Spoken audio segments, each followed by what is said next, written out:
Chapter 10 of Das Kapital is very different to all the previous chapters. Rather than laying out the logical arguments of his theory, Marx invites us to follow his historical narrative about the class struggle. However, before we enjoy our well-deserved history lesson by Karl, we do need a bit of theory first. Yes, science! As we previously discussed, a certain amount of value production in the labor process goes to paying wages, another to producing surplus value. Now, how much surplus value is produced is in part dependent on how long the workers work. For example, in a 12-hour workday, the worker may work from 8 a.m. to 2 p.m. merely to enable the reproduction of his labor power. The worker then works from 2 p.m. to 8 p.m.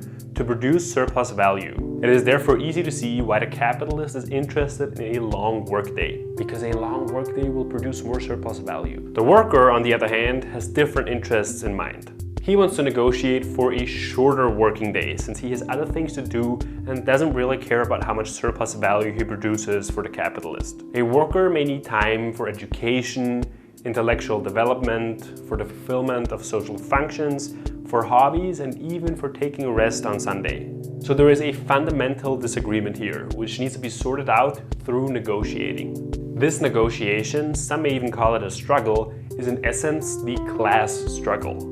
Marx now argues that the working class should use force to stand up for itself in this struggle. Now, we're not necessarily talking about physical force here, we're talking about political force. For example, forming trade unions with considerable leverage that can pressure the capitalists to accept their terms. This is where Marx makes a gigantic departure from the traditional classical economists. He chooses to focus on the struggle and in particular on the interests of the working class and presents those as being in contradiction to the bourgeoisie. So looking at the working day, there is a constant fight going on over who controls our time and therefore who controls our surplus labor. Now Marx tells us that this isn't necessarily unique to a capitalist society. In fact, if you think about landlords in medieval times, for example, they weren't producing anything by themselves. The surplus labor of their farmers is what kept them alive. Capital has not invented surplus labor. Wherever a part of society possesses the monopoly of the means of production, the laborer, free or not free, must add to the working time necessary for his own maintenance an extra working time in order to produce the means of subsistence for the owners of the means of production. The difference is that under capitalism, this surplus labor can be turned into surplus value, which makes it far more interesting to attain. The landlord is really only interested in extracting whatever he desires for his own use, and that amount is certainly limited. The capitalist, however, has no limit. That means more exploitation of workers will be much more common and severe in a capitalist society. Now, there is a downside to endlessly exploiting workers. Eventually, they will be overexploited and exhausted, which diminishes their capacity to produce a surplus value and fight in wars. This is why, according to Marx, even a state that is controlled by industrials and landlords will sometimes regulate work hours. If you think about it, this is still happening today. When Amazon or Walmart decide to increase their minimum wage, they're not doing it out of the kindness of their heart or out of concern for the working class. They're doing it because they see some benefit for themselves, which doesn't undercut what they're doing, it just portrays it in a more honest light. This is, however, the best case scenario, which doesn't always happen. Capitalists will sometimes, against their better long-term judgment, push for longer and longer workdays, which diminishes productivity and thereby surplus value in the long run. The problem is, however, that individual capitalists in competition with each other cannot stop pushing for more and more overexploitation of their fundamental resource bases, labor and land. They will generally sacrifice a sustainably productive workforce in the long run for higher profits in the short run.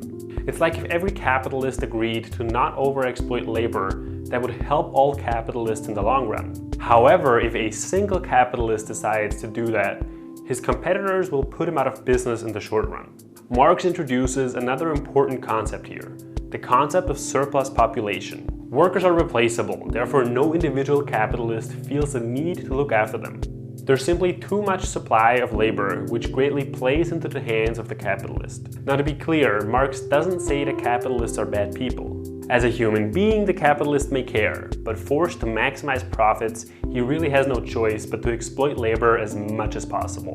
This is very important to remember about Marx. He never blamed the individual. He never went around saying that capitalists are evil or pigs or anything like that. He blamed the capitalist structure, the merciless competition, which forces the capitalist into the role of mercilessly exploiting workers.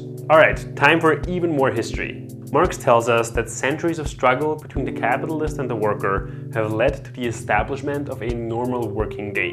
He points out that this working day first had to be whipped into us. In medieval times, it was very difficult to get people to be wage laborers. A lot of people would simply live off their land, making a living by being vagabonds, beggars, or robbers. So legislation was enacted to establish the wage relation, extend the length of the working day, and criminalize beggars and vagabonds.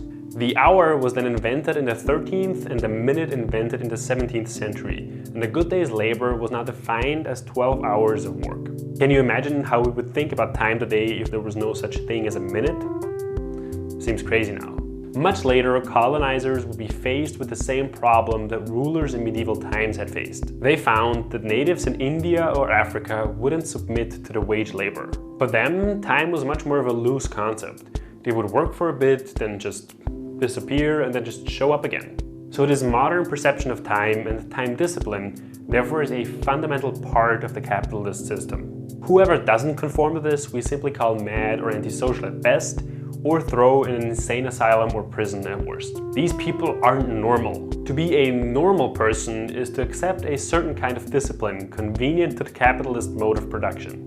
According to Marx, however, this isn't normal at all. It's really a social construct that arose during this historical period in this particular way for these particular reasons. So we've just talked about the initial struggle to establish the modern concept of time and the working day. Now Marx leans a little deeper into what happened in the 1830s and 1840s as workers fought back against the excessive lengthening of the working day in industrial Britain.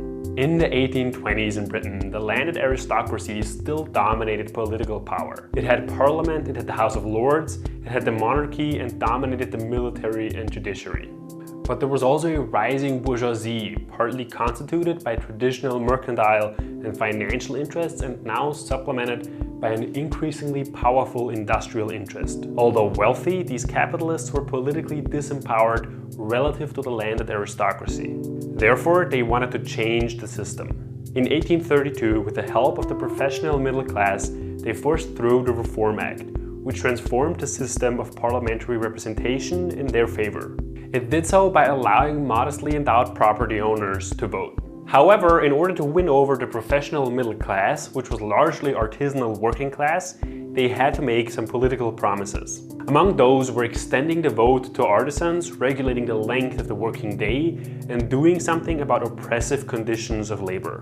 Those promises weren't being kept. The industrial bourgeoisie got most of the reforms it wanted, while the working class got nothing very much. The first Factory Act, for example, regulating the length of the working day in 1833 was weak and ineffectual. Then the landed aristocracy saw an opportunity to curb the power of the rising industrialists and soon allied itself with the working class movement. The Factory Act that would limit the working day to 10 hours was then finally passed in 1848. Marx notes that a big motivation for the landed aristocracy to do this was to take revenge on the industrialists who had earlier fought them on the topic of the Corn Laws. After these laws were imposed first on a larger scale industry in Britain, prominently the textile industry, this would of course spill over and have effects on other industries and other countries. Marx finds it very important to point out that France was late to the party in establishing a maximum of 12 hours for a workday. France limped slowly behind England.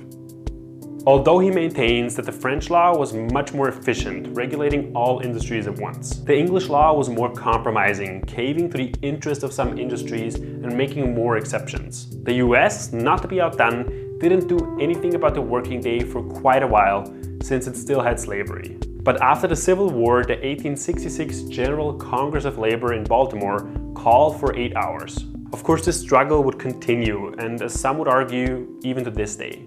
Alright, because this was sort of a long chapter, let's just recap real quick.